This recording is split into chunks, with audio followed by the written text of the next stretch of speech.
Good morning. Monday morning over here in Mae Sot, Thailand, about 6:15, I guess. And I was going to have a cup of coffee in my room, but then I thought, nah, let's head out for a walk. And after I walk around, I'll see if I can find a coffee shop.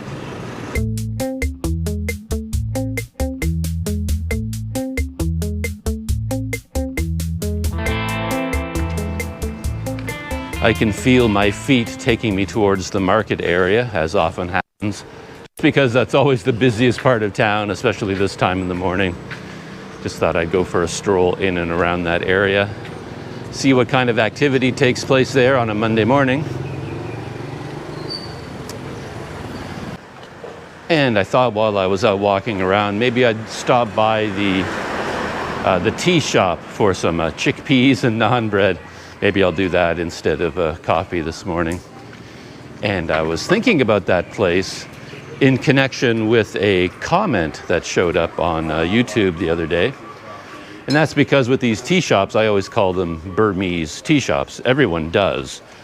You know, I'm going to the Burmese tea shop. They just sort of call them that. And there was a comment on one of my videos bringing up the whole idea of the name of the country of Myanmar. Myanmar, Burma, the history of that name change.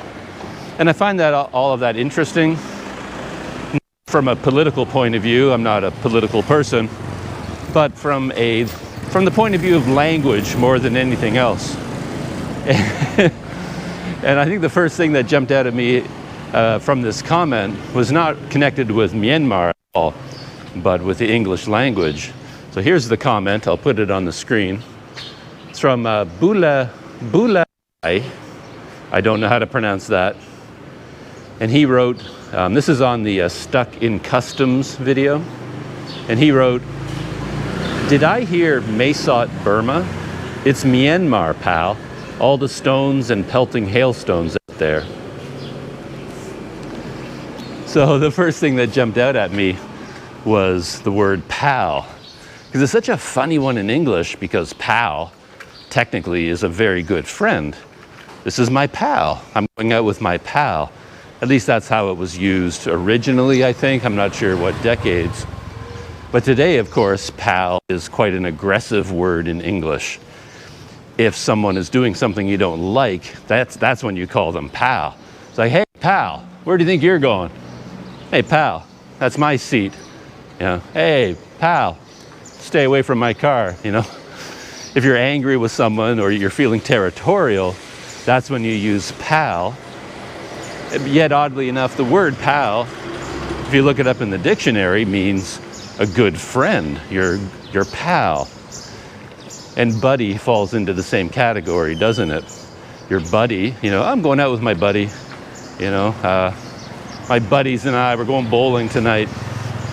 But if you're out walking around the street and you see a stranger and you kind of want to establish some boundaries, you break out buddy. It's like, hey, buddy, watch where you're going, you know, that sort of thing. So in English, these words for friend, pal, and buddy can actually mean the exact opposite of what they are supposed to mean. I've always found that kind of funny. Hey, buddy, watch where you're going. Hey, pal, who do you think you are? Yeah. For those keeping score of such things, I'm recording this on the GoPro Hero 7 Black. I'm not on the Hero 9 Black this morning for the simple reason that I've been really busy. I don't know why I'm so busy, but suddenly I'm really busy, and I forgot to charge the batteries of the Hero 9. But I have a lot of charged batteries for the Hero 7 Black.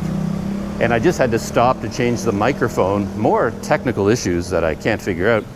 But my Rode Wireless Go microphone works perfectly with the Hero 9 Black, apparently. But on the Hero 7 Black, it keeps cutting out, like little fractions of a second here and there. The audio just drops away. So there's something about the connection into the Hero 7 Black. So I had to switch, and now I'm wired up. I had to hook up a lav mic for this little walk around. So I'm hot and sweaty and kind of flustered and bothered before I even started going, because I had to fight with the technology for so long. So we're getting closer to the market area. Things are getting a little bit busier, but not terribly much. Returning to that comment, I think he said, "Did I hear Mesot Burma?" And that kind of made me smile as well, because it's kind of a typical thing you do in English, you know. Do my ears deceive me, or did you say Mesot Burma? And of course, I don't know what I said. I haven't listened to the video, so I could have said anything, to be honest. As I'm out walking around, my brain comes up with different words sometimes. I come up with the wrong word while I'm speaking. That only happens when I'm speaking on camera. In my day-to-day life, I tend to use the right word, but your brain reduces its brain power once you start recording, apparently. But the interesting thing is, I doubt very much that I ever could have said Mesot Burma, because Mesot has nothing to do with either Burma or Myanmar. Mesot is here in Thailand. So they're not connected in any way. I mean, Mesot is in Thailand, not in Myanmar at all. But to get to the issue of the name, I find it really interesting because I think in modern times, people have a very simple view of it. They think of Burma as the British colonial name that was imposed on the country, and then they changed it to Myanmar. I think this, I can't remember what year this happened, to be honest. But at one point, they changed a lot of the names in the country, street names in particular, the names of cities, and all the names that the British gave to things. They changed them to more traditional names from their country and their history and their language. So everyone thinks, okay, that's a good thing. Let's get rid of the colonial history. We don't want this name that was given to us by the British. So that's kind of the modern point of view.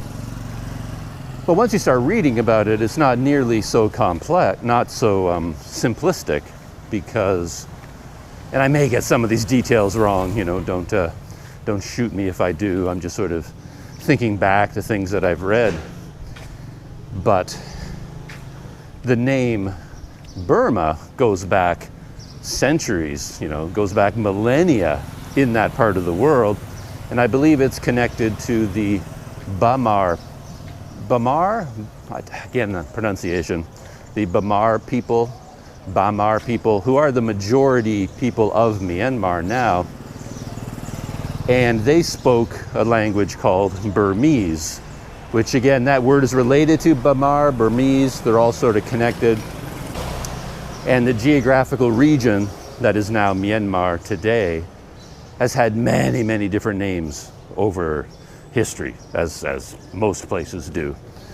So in the past, it's had a whole variety of names. And then at some point, it ended up Burma. Hello.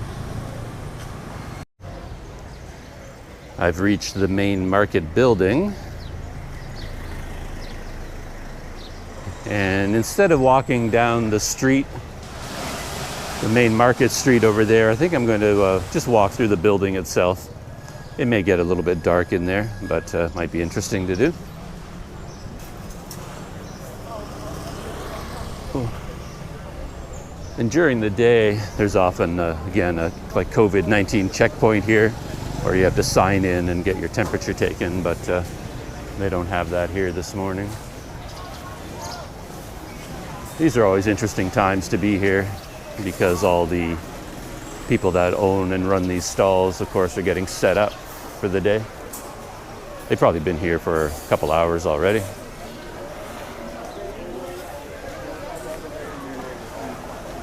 It's an interesting life being a market person, because they have long hours early in the morning until late at night, and a lot of packing up. Like the rhythm of the day, you know, involves setting up in the morning and then shutting down at night, and you have to cover everything up. And I imagine different people staff these places during the day. I'm sure they put in long hours, but at the same time, no one can be here from dawn until midnight every single day. And you always end up seeing interesting sights, of course, like the wet market, all the pig, pork, and chicken, and beef, fish.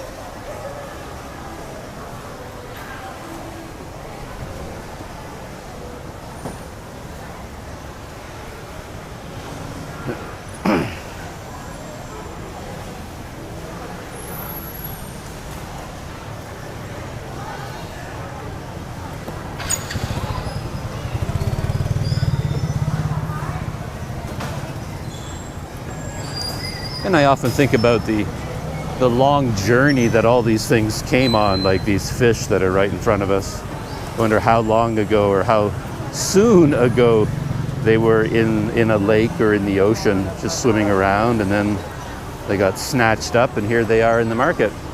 And what kind of a journey did they follow to get here? From the fishing boat to the dock to the ice truck to the market.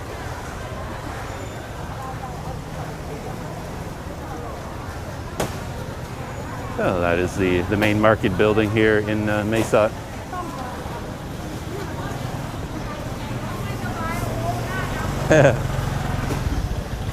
Considering what I was just saying about how my mind doesn't work that well when I'm speaking on camera, coming to this part of the city makes it even worse because there's just so much going on around you. You can't really concentrate on what you're saying. Getting back to the name of the country, things do get quite interesting the more you dig into it, because again, if I remember correctly, pronunciation comes into it because Myanmar itself causes a lot of confusion around the world because we don't know how to pronounce it in English. Some people say Myanmar, some people say Myanmar, but in fact the R on the end is a silent R. It was never meant to be pronounced in the Burmese language. I think they call it a non-rhotic R or something like that. It's only there to tell you how to pronounce the letter A that came before it. So it's not really Myanmar at all. It's more like Myanmar, Myanmar, Myanmar. And it's related to the original word Burma, for Bamar, Burma. And depending on how you pronounce it, even in Burmese, Burma and Myanmar start to sound almost exactly the same thing. Like, say it very quickly, and like the two are actually related. So it's like Burma, and then say Myanmar, Myanmar, Burma, Myanmar. It's a B at the beginning of one, an M on the other one. But other than that, they start to sound very much the same. So Burma, Myanmar. So the country for the local people, is much closer to Myanmar than Myanmar, the way we might pronounce it sometimes, or Myanmar. And Myanmar for me has always been problematic too, because it doesn't fit in with dividing it between a noun and an adjective. So Burma kind of rolls off the tongue more naturally, because you can say Burma is the country, but they speak Burmese, and the food is Burmese, or the person is Burmese. Like, I'm from Canada, but I'm Canadian. You are from Bolivia, but you are Bolivian. It's easy to switch from one to the other. And I never know what to do with Myanmar. This person is from Myanmar, but what does that make them? I don't know. Myanmarese? It just doesn't work, Myanmarese. I'm a Myanmar person. I don't know. But Burma, Burmese kind of works so naturally. So a lot of people just fall into the habit of using Burma, Burmese, just because it works. And this is a little subset of the market here in Mae Sot. Kind of a separate building dedicated to vegetables.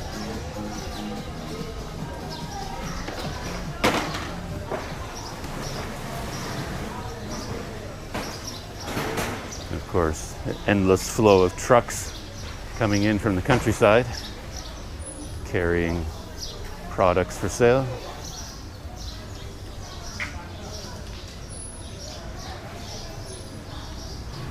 Anyway, that it was all probably pretty complicated, but I guess the point that stuck in my mind when I did all this reading long ago was that even though today we make a strong distinction between Burma and Myanmar as two different names, you go back far enough in history, they start to merge into almost the same name, as in Burma, Myanmar, Burma, Myanmar. They're not as strongly distinguished between them as we might think in modern times. I remember there's even a quote from Aung San Suu Kyi. She was asked about this issue, and then she said herself that she uses Burma all the time. When she's not thinking, she just sort of comes out with Burma. It just happens naturally.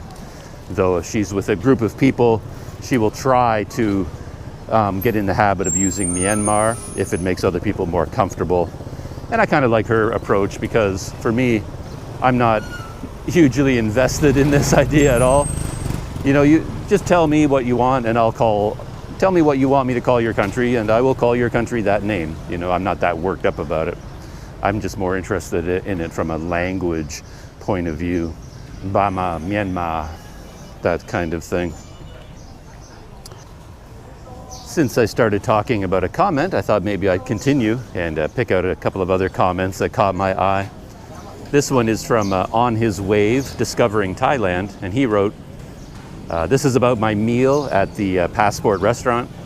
I hope you enjoyed that food, Doug, but this is not my type of food, really, especially the pineapples right out of a can in syrup. No thanks. To be honest, I hadn't even thought about the pineapple at all when the dessert, the pineapple flambé, was being made. I'm here in Thailand, kind of the land of fruit to begin with. So I just naturally assumed that the pineapple was local, that it came from somewhere, that it was fresh pineapple that had been cut up. It never even occurred to me that it could have come out of a can. I don't really know whether it came out of a can or not. It was certainly perfectly symmetrical, wasn't it? The pineapple had a perfect shape and it sort of looked like that Del Monte pineapple slices that come out of a can. But at the time, I never even thought about it. I think I just assumed it was fresh from the pineapple plantation kind of pineapple. But it could have come out of a can. I don't really know. And again, for me, I don't really have strong feelings about it one way or the other. However a pineapple ends up in front of me, I'm cool whether it came out of a can or straight out of the field. I'm not much of a foodie. So if someone serves food, puts food in front of me, I'm usually so appreciative that for me it's almost always delicious. Another food-related comment. This one from Doggy Family Days. Interesting, tasty-looking dinner. Nice. I'm not 100% sure, but I think that cracker-like thing on the starter dish was a piece of baked lotus root. And not to be a smarty pants, but I believe the flavor of the bread you are referring to is sourdough. Most nice restaurants tend to serve sourdough bread. I enjoyed watching your video. Yeah, thank you very much for that comment. Yeah, I had no idea what that red thing was at the beginning. Baked lotus root? It sounds good to me. And as for the bread, I commented in the video that all the bread that I have in a fancy restaurant like that always seems to have a slightly different flavor, a more pleasing flavor than any bread I would buy on my own, and I wondered why that would be. And I suppose it's possible that it's sourdough. I never thought of that. I know what sourdough bread is. Hello. And yeah, I suppose it could be sourdough. Yeah, I don't really know. But yeah, it was a nice dinner. I enjoyed it quite a bit. My friend Wander Eats left a couple of comments. He wrote, also looking at this journey via bike to the restaurant, I really can't fathom the previous trip where you walked all the way back after dinner in the dark. Having a bike does help immensely, no doubt. Yeah, he's right about that. It was a lot of fun to have the scooter. a lot easier to ride the scooter to the passport and then ride back on the scooter at night. Kind of helped enjoy the dinner, I think, because I wasn't quite as hot and stressed out when I got there. And then leaving again, I could just drive home. Though, something I've noticed a lot in my life, and I've talked about this a few times, is that when you drive somewhere, it feels really far. So if you happen to drive somewhere, it would never occur to you yeah, I just stopped for a chat with a friendly man there. I was just saying that distances feel different depending on whether you drive somewhere or walk somewhere. So I've had the experience in the past where I routinely would walk to a place without even thinking about it. I just walk there, walk home, walk there, walk home, do it all the time. And then if a friend of mine happens to drive me to that same place, when we're driving there, suddenly it feels like it's so far. And I look around and even I have the same reaction. I think, wow, I walk this all the time? It seems so far. And yet it's really more of a psychological trick. There's something about driving that makes it seem farther than it actually is. So sometimes when you drive and you think that distance, you couldn't possibly walk it, it's actually not as far as you think. And if you did walk it, you would find it really isn't that far. Plus, of course, I notice this here in Mesod in particular. A friend of mine drives me places from time to time. And when he drives, he instinctively takes all the major highways, just like I did on the scooter. So he follows the big highway system, which goes in these big looping curves. We go way out of our way to cover the same distance. But when you're walking, you cut a straight line. You walk through all the small streets. So it actually feels closer walking, also because you're walking through the small side streets instead of driving down the big highways. Anyway, that's my take on the psychology of distance and walking versus driving. As I walk around, I often make mental notes of places that I see, thinking, I might need that business later on or something. And it might be a place like this right here. I've never seen it before, never noticed it before. But if you happen to need some repairs done on a scooter, it's nice to make a mental note of a place like this. SJ Bike. It just kind of looks like the sort of place where, they could grab your scooter and just start working on it right away. And they would probably have the spare parts you might need. Hey there, buddy. Hey, I called him buddy. So I use buddy all the time too, but I actually mean it, like, hey buddy. There's quite the dog gang here.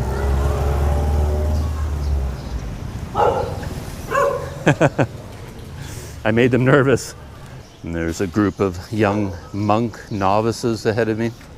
When you're out this early in the morning, you often find yourself following directly behind or in front of groups of monks like this, going from business to business. I continue to be impressed. Being me, I always look at the tiny things, and it's just the bare feet that always jump out at me. These days, I can't go anywhere in bare feet. My feet hurt so much, so quickly. There's no way I could walk on pavement like that for any distance, but they do it routinely.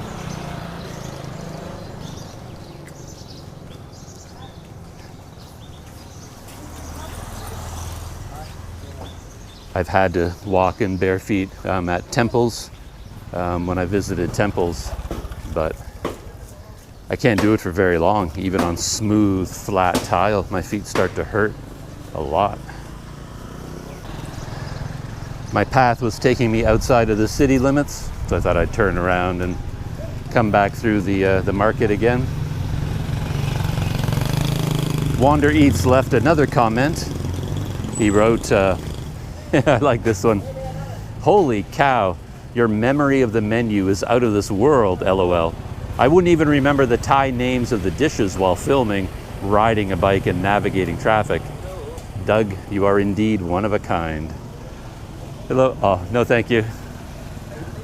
So yeah, I'll take the compliment, one of a kind. Yeah, I don't know. Some things do stick in my head. So what he's talking about is that I rode my scooter to this restaurant, and while I was driving there, I didn't really know where I was going, so I had to figure out where I was going. I had to navigate the streets. But as I was driving along, I was talking about the menu at the Passport, what food they were serving that night. And yeah, I had looked at the menu in advance, but I guess my memory sometimes is okay, because I remembered the names of most of the dishes that they were going to be serving that night for, appetizers, a main course, and a dessert. So I guess I performed a kind of memory trick there without realizing it. Though I didn't remember the actual name of the Thai seafood dish. I knew it was seafood, and I knew it was served with jasmine rice, I believe. And I knew some of the ingredients, but I didn't remember the name of the dish in Thai. Same thing for the Thai dessert. It was sort of a mung bean coated in jelly, but I remembered that, but I couldn't remember the Thai name of it. And I had so much trouble saying the name of the dish I had as the main course, because that was I still can't even do it. Too many R's and L's, like slow roasted rolled loin, pork loin. Too many R's and L's. It was so hard to say. The Passport had another dinner this weekend, actually.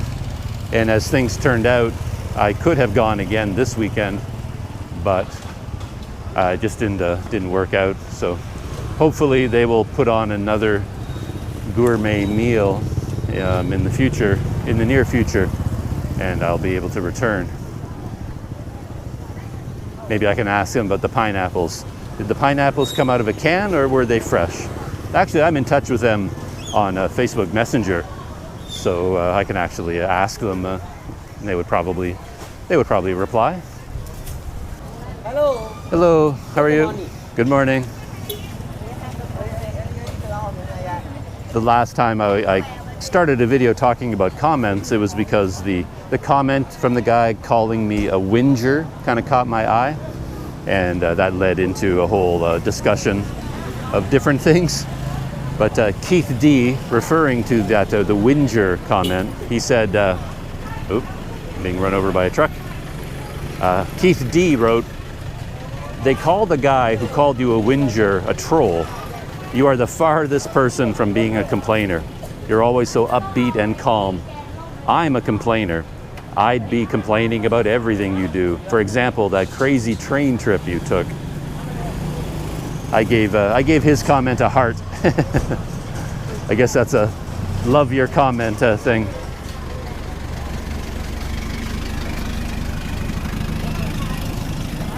Getting busier as the time passes. Yeah, I guess what I was thinking about with that comment is more about kind of my attitude towards things in general. I don't think of it as a good quality on my part. It's more like I don't have the energy to do anything else. You know what I mean? Just living day to day, just doing all the things you need to do, think about all the things you need to think about. Even just, I'm not living a challenging life here in Mesa, but you can't live on autopilot here like you could if I were in Canada. It takes effort and some thought and some energy just to be here in a static state. So I find all of my energy is required just to be here normally. And then if something weird happens or something goes wrong, I don't have the energy to worry about it, like to actually get upset about it or get angry, because anger and frustration and being upset takes a huge amount of energy. It really does.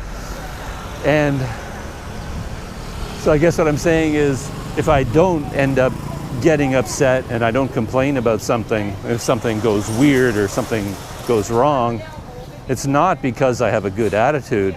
it's really just because I'm too tired to react in any other way, you know? It's,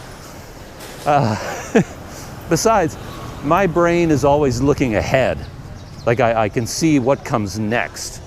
So for example, you know, a classic example for a foreigner overseas might be just going to the train station and you've packed your bag and you want to go to the next town, you're all excited about your journey, and you go to the train station to buy a ticket in whatever country you're in, and it's pretty common that you get there and you find out that you can't buy a ticket that day, or you have to wait until 3 hours from then. They don't sell tickets until 11 and you're there at 9, or you're at the wrong counter, you're at the wrong building, you're at the wrong train station. There is no train today, it's been canceled and nobody can tell you why, you know. There's always something like that. And you can stand there in the train station and get upset about it. It's like, oh, you know, what's wrong? You know, you can get all angry and upset, but it doesn't change anything. You went to the train station, you're going to buy a ticket to go to the next town. Now you can't, and there's nothing that's going to change that fact.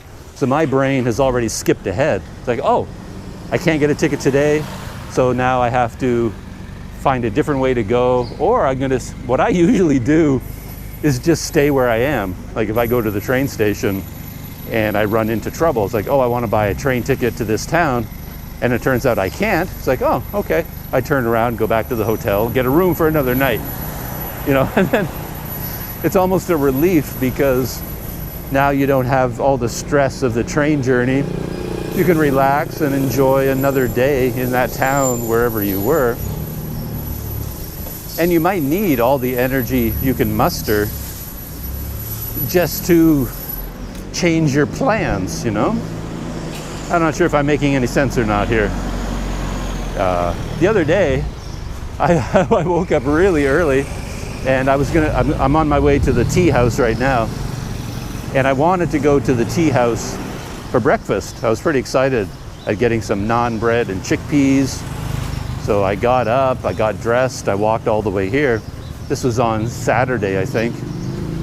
And I got here and it was closed. There was nobody there. And my first reaction was humor, because I kept making this big deal out of how amazing these tea houses are because they're open so early. Every time I go out for a walk, my coffee shop might be closed. You know, my favorite coffee shops are always closed when I want to go there. But I kept saying these tea shops are always open, they're always there. And they open so early, so convenient. You know, I love these tea shops.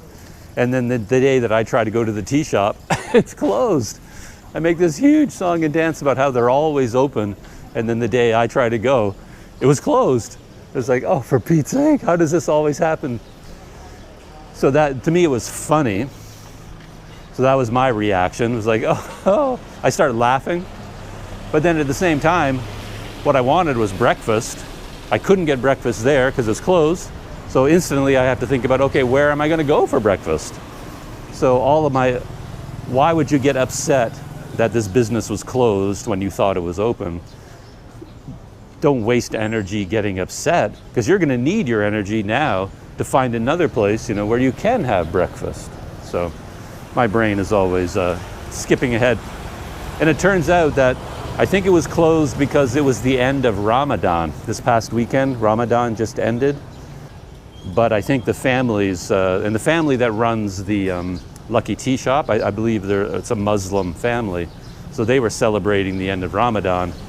And I think they just basically took the whole weekend off. So they were closed Thursday, Friday, Saturday, and Sunday, I believe. They took like a 3 or 4 day holiday to celebrate the end of Ramadan. But they are open today.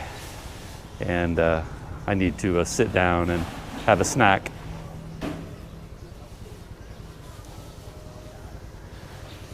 And there it is there, the Lucky Tea Shop. You'll see, last time I was in here, I couldn't really speak on camera because they had music playing. I think they turned on the radio for me when I walked in, which is always a funny thing. The last thing I want is TV and radio, but then they always turn it on when I come in because they're just trying to be nice to me. Okay. Here we are, back inside. And I think this will be my table. And that's where all the fancy stuff gets made over there. There is music playing, but it's pretty much in the background. I'll take a chance that my microphone won't pick it up. So I ordered similar items to what I had before. I ordered some naan bread, some chickpeas, and a cup of sweet tea. And I ordered banana roti. So there's the banana roti. That's cost 30 baht. Chickpeas for 20 baht. And the naan bread, deal of the century, 5 baht each. Great thing about these sorts of meals, they come so quickly. I mean, the chickpeas are already here. Naan bread, fresh out of the oven, nice and hot. And he's working on my tea right now. Oh, there's the banana. So he's making my banana roti right away. Oh, maybe we can take a look at it. Oh yeah, there it is there. Hello.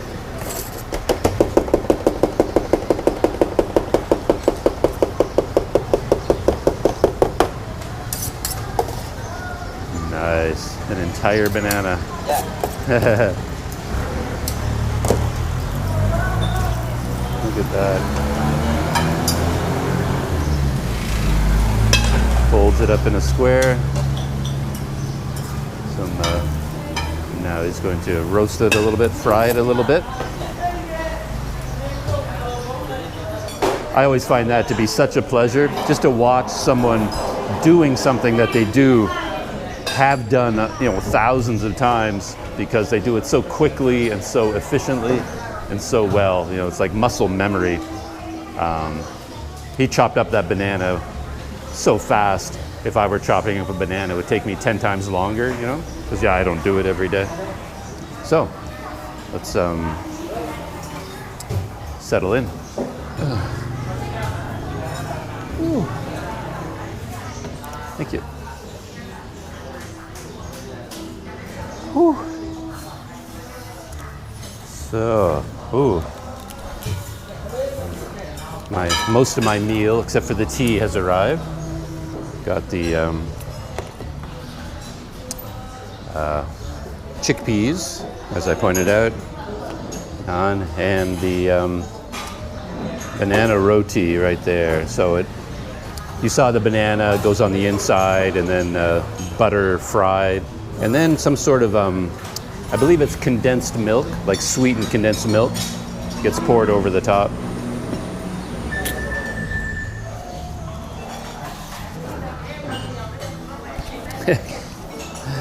Yeah, the banana roti was a bit of an indulgence. I probably would have been fine with just the naan and the chickpeas, but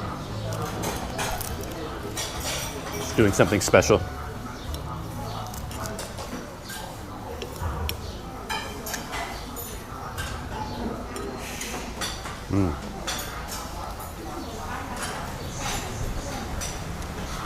Don't know what it is about chickpeas. They shouldn't be as delicious as they are, but I find them to be really tasty.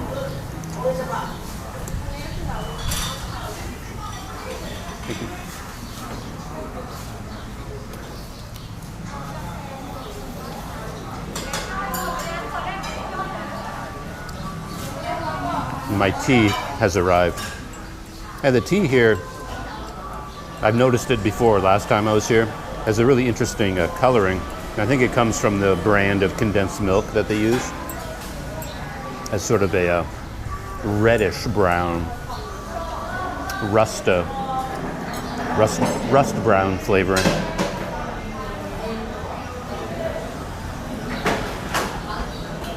Oh, nice. That was really nice. Nice and hot.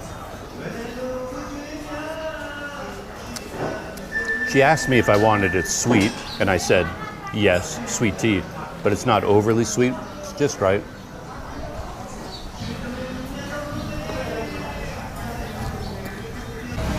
This is kind of funny.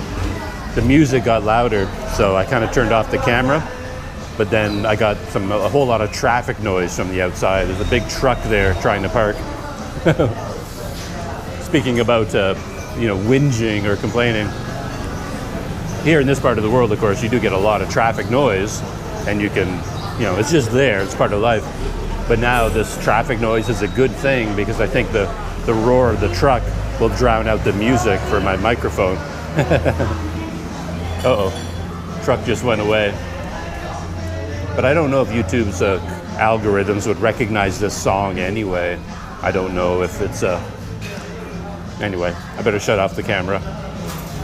Just leaving the Lucky Tea Garden, the Lucky Tea Shop. Yeah, that was a nice breakfast. Banana roti, 2 naan bread, cup of tea, and chickpeas. And it came to 75 baht, which is, I guess, $2.40 US, something like that. I have a funny relationship with the music in there because I couldn't really use my camera because there's too much music playing. But I was listening to the music, and it's that type of music that, for me anyway, kind of defies description. It defies categorization. I heard it all over Myanmar. I believe it's a Myanmarese style of music. And it's always a man just kind of warbling, just singing with not much instrumentation in the background. And for me, to be honest, it sounds a lot like karaoke. Like the voice, there really isn't anything that special about the voice. It's not what you think about when you think about an amazing singer with good pipes and good range or good pitch or whatever. These singers, they sound to me like your uncle at karaoke. An okay voice, not a horrible voice, but just a normal singing voice of a normal person. And kind of betraying a bit of ignorance here, but all the songs sound the same to me. They're just sort of the same song over and over and over again. But I became curious enough about the songs, about the music, that I asked the woman where the music was coming from. I thought if they're listening to a radio station, I could track down the radio station and give some details about the type of music. So it's kind of funny considering I've been going on and on about YouTube and music and copyright problems. And then I asked her, okay, what radio station is this? And she says, oh, it's not radio, it's YouTube. So they track down their favorite music from Myanmar on YouTube because it's the only place they can get it. And then they just play a whole bunch of YouTube videos over and over and over again on like a playlist all day long, all the favorite music from Myanmar. So I guess if I'm worried about YouTube copyright, it's weird to worry about YouTube copyright when the music I'm listening to is actually being played over YouTube, which in theory, of course, they don't have the copyright to do that either. Anyway, yeah, nice breakfast. In terms of my own personal life update, I mentioned in a previous video that I broke a tooth. I snapped a molar in the back there, and pretty happy that it hasn't turned into a major emergency. Right now, I don't feel anything at all. There's no tenderness, there's no pain, there's no infection of any kind. Eventually, I will go to a dentist and have it looked at, but to my relief, my tooth snapping has not instantly led to kind of a root canal kind of situation. So that's kind of nice. I was worried that there would be, oh, that's interesting. I was thinking about this earlier when I first rented the scooter, about where you get gas. And I'm used to operations like this from various countries where they might have, I saw this in Cambodia a lot, where they have like drums, and then they have this exact same pump with a clear plastic tube at the top, and then you can get your gas here. And 91 is the gas I need for my scooter, so maybe I can come here for my gas instead of the big gas station.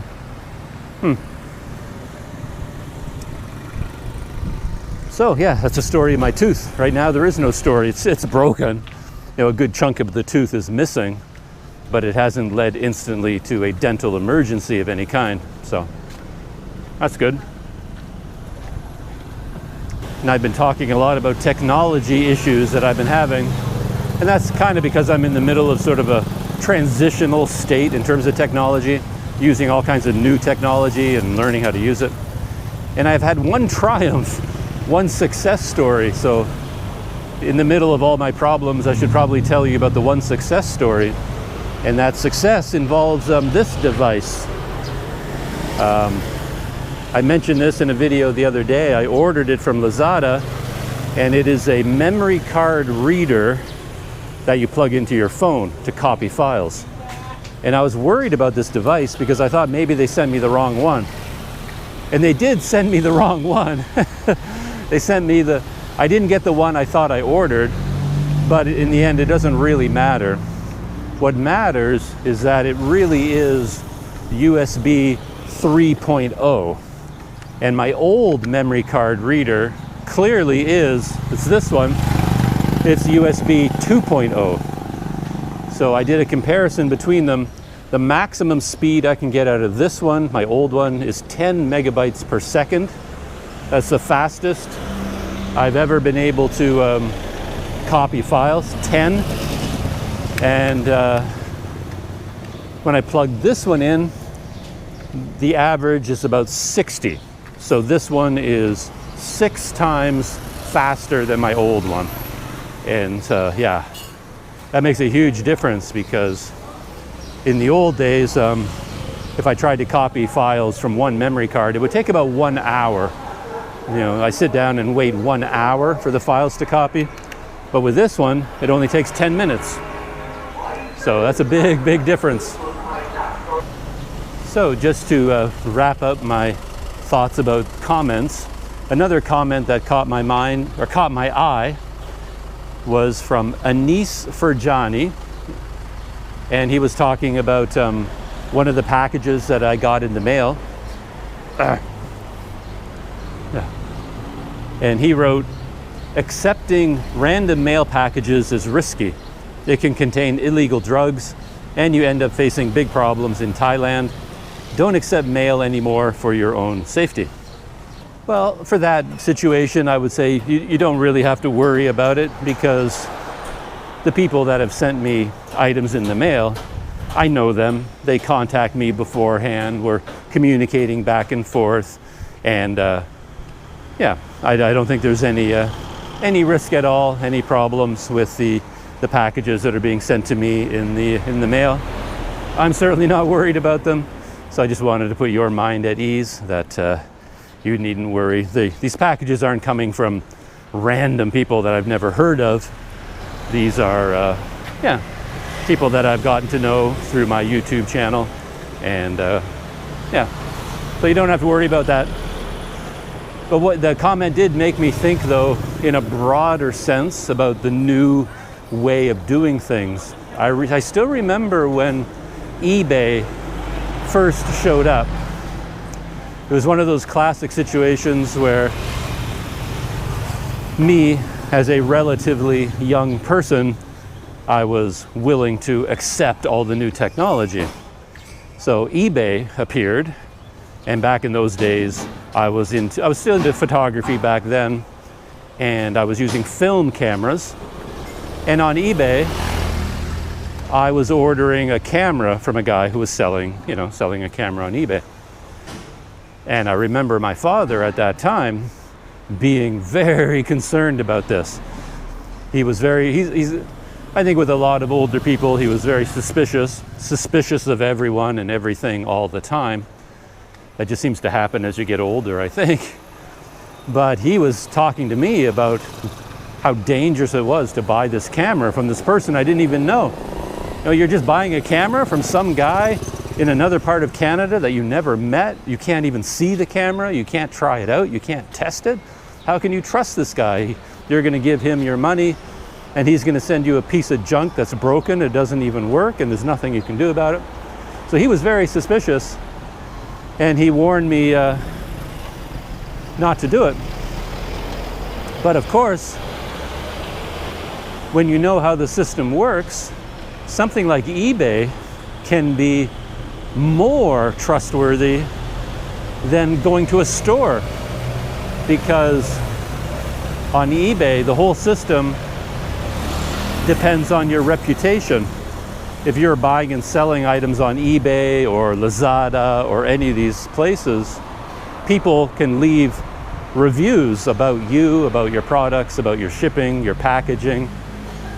And if you do a bad job or cheat someone or do something wrong, you get a bad rating, and it really affects you. It affects your business.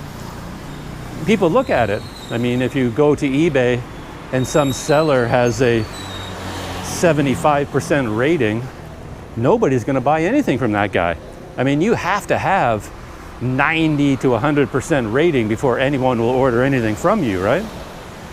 So the incentive for people on eBay to be honest and do a good job is extremely high. They're extremely careful about doing everything right because they're scared of getting negative feedback. They get negative feedback, they can't sell anything on eBay anymore. So I find people on eBay to be extremely trustworthy. When you buy a camera, they will have like 25 pictures of the camera from every possible angle. They will itemize every mark on it, every possible imperfection or concern. They make it as clear as possible because they do not want negative feedback. So I really trust people on eBay.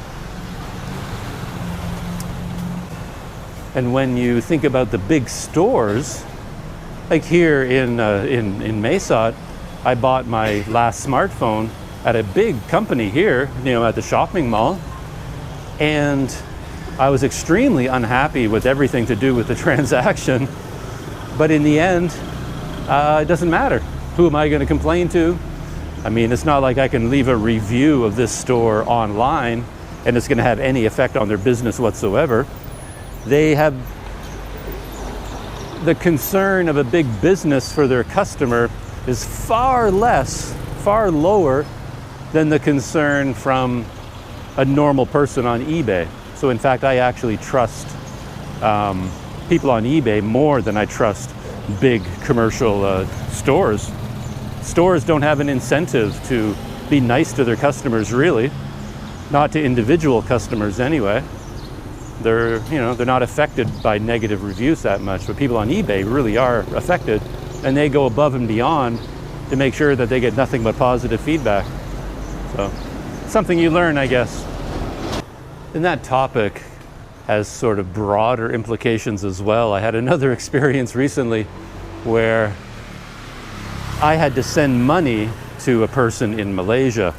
Kind of a funny story because my bicycle and all of my gear is in storage at a hostel there, and some circumstances at this hostel have changed, and I have to send them some money to pay for a different type of storage for all of my gear. So I had to send money to this person in Malaysia, and I don't do a whole lot of that. I'm not really that skilled at all the modern ways of sending money, all the, I don't know, I keep hearing people in the United States talk about Venmo. I don't even know what Venmo is. And I see all these advertisements for TransferWise, I don't really even know how TransferWise works. I've never used it. Anyway, this person in Malaysia was equally inexperienced in this. And what she ended up doing was just giving me her bank account number in Malaysia, and suggested, well, just deposit the money to my bank account. Here's the SWIFT number, the address of my bank account number, the bank account name, all that information. And that's a pretty standard traditional way of doing things, right? You just wire money into someone's bank account. So I thought, well, I'll just do that. So I went to the bank here in Mesot, and you'd think I was asking them to solve the mysteries of the universe. I mean, really. It's like, well, I just want to send money to this bank account. Can you do that for me? And oh boy, the whole bank, the staff of the entire bank got involved in figuring out this transaction, which I thought should be pretty easy. But then again, I guess it wasn't. And they started handing me forms, and they were like remittance forms, very complicated forms.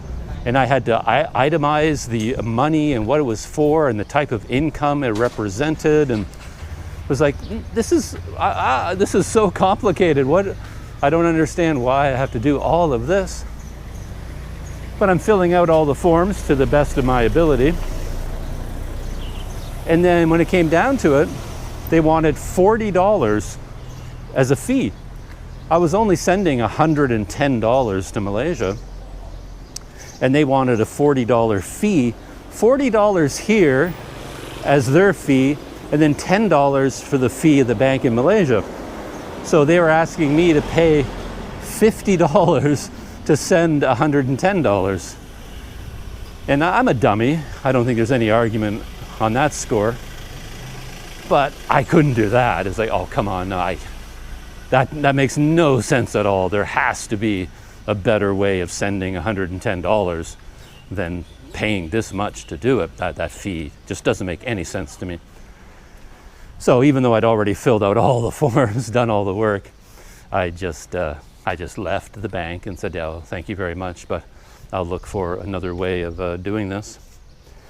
And so I just contacted this person in Malaysia and said, hey, do you use PayPal?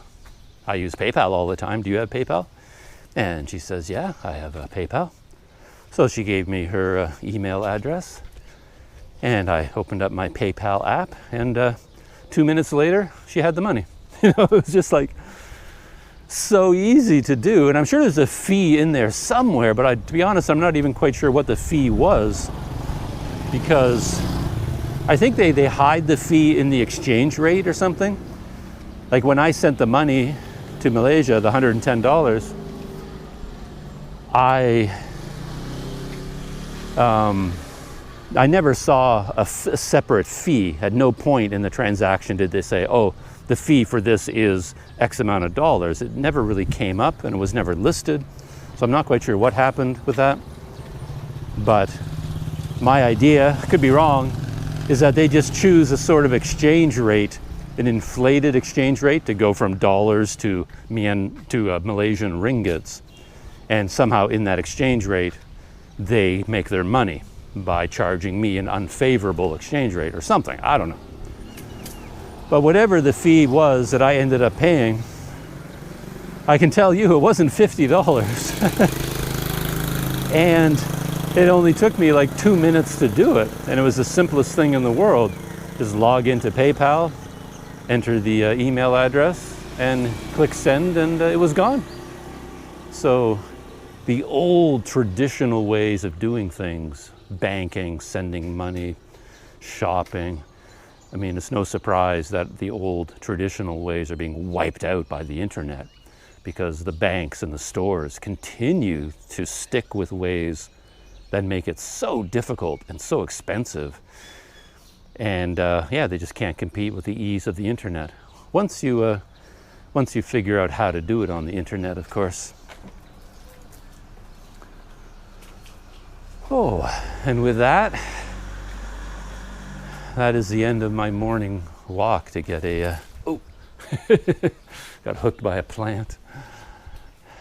The end of my morning walk to get breakfast and a cup of tea.